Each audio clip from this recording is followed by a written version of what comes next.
Hello, it's the 5th of February today. The sun is shining and it feels like spring, but I mustn't be fooled. There was a heavy frost last night. It's still very much winter. This hedge could do with laying again. It's been 10 years since I did that. The snowdrops are out in full force. Look at these beauties. Pushing up through amongst the raspberry canes. These are autumn bliss. They will produce myriad raspberries from about May till October. Despite their name autumn bliss, they're really good fruiters all throughout the year if you let them do what they like. Now that it's February, what jobs are there to do here in the forest garden? Well, more realistically, what jobs can I do? On a hill near a wood, where nobody goes, up a track, through a gate, The food forest grows with secrets and treasures for everyone's pleasure and Rob's discovery.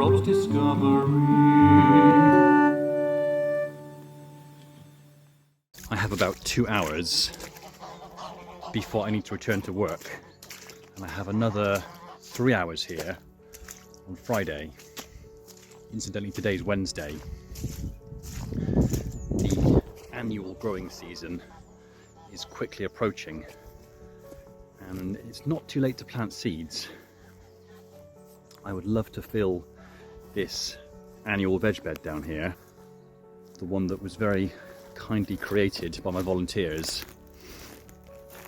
It would be brilliant to get some peas and broad beans and beetroot, maybe broccoli, maybe some cabbage in here by March.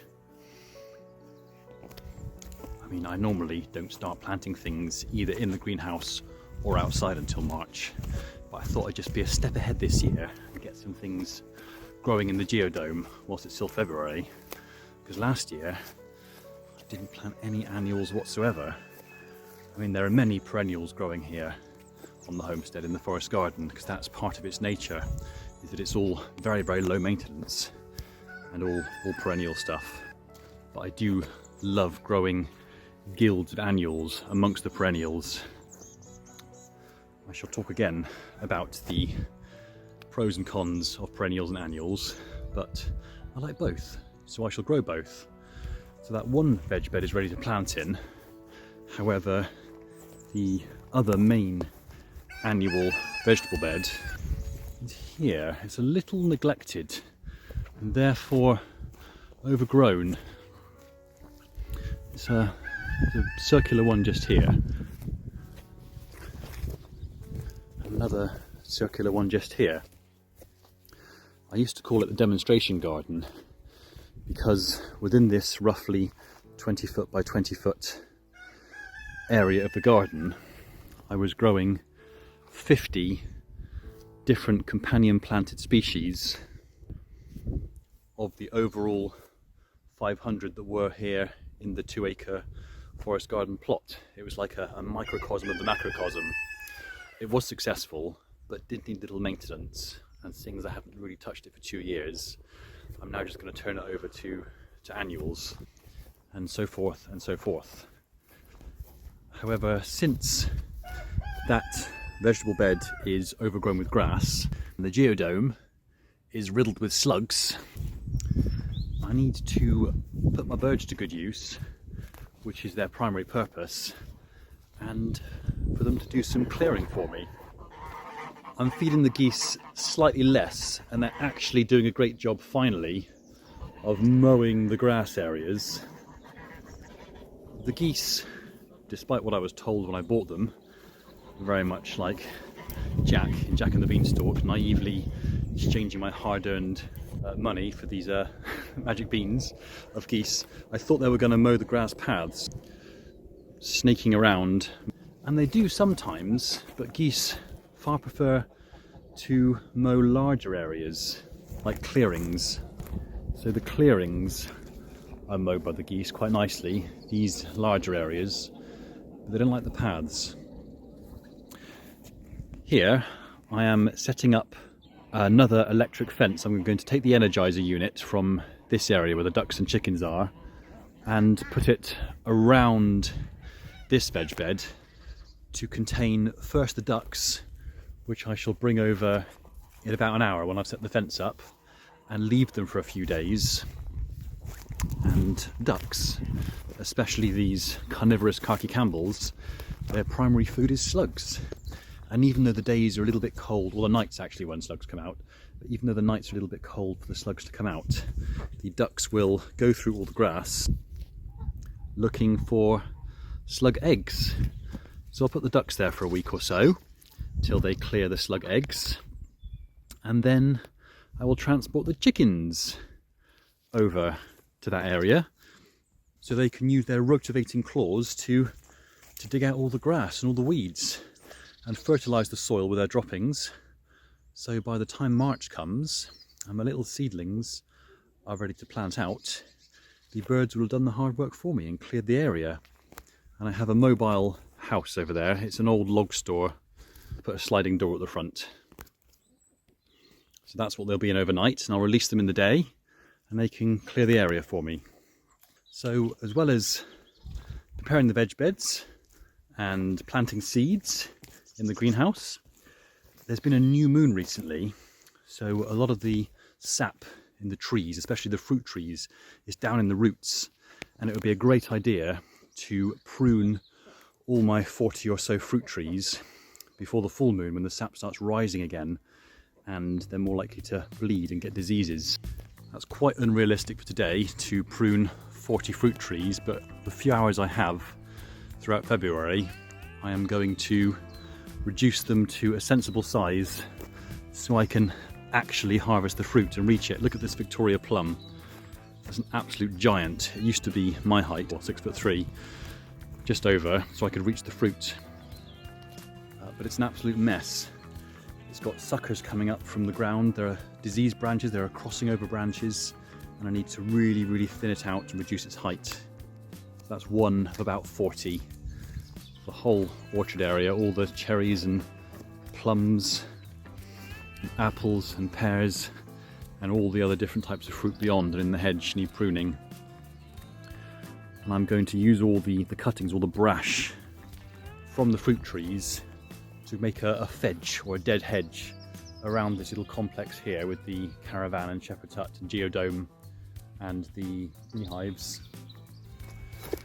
And I'm going to make a naturally enclosed area around here so I can have the geese to forage and mow the grass, make a bit of a play area for my daughter, and also to plant cuttings of different trees like hazels and jostaberries through that dead hedge, and all that brash will protect those cuttings and keep the moisture in the ground as they grow up. And as the hedge or the fedge rots down, by the time it rots down, there'll be a new established hedge around this area. That's also the plan. And whilst the sun is shining, my battery bank is charging up beautifully, and rather than use the electric at night, I'm going to use it in the day. I'm going to put my second load of washing on today because the sun is shining, which is great for drying washing, and also start to fill up my header tank where I get my water pressure from. Up there, the water is drawn from the spring in the ground yonder. So whilst the sun is charging up the battery for the pump, I'm going to switch it on, shatter this beautiful piece of the bird song. There we go, that's the water pump going. Squish, squish, squish, squish, squish. There's the water pump. You've probably seen that before when I keep trying to mend it, or when it has leeches stuck in it in May. May and June are very much horse leech season. I don't know how they get past my filter into the pipe, but they do. And I'm often fishing them out. The joys of off-grid life. All right. Greedy geese. I'm going to give in to them because they're noisy.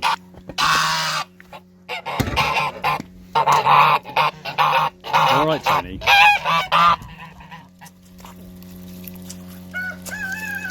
That'll keep them quiet for a minute. Alright, Frank, leave Tony alone. Leave Tony alone. There you go, Tony. You're my favourite. You're my least favourite, Frank. You're my least favourite. Prince Vicious, you. Hello, Lucky Ducky. There you go.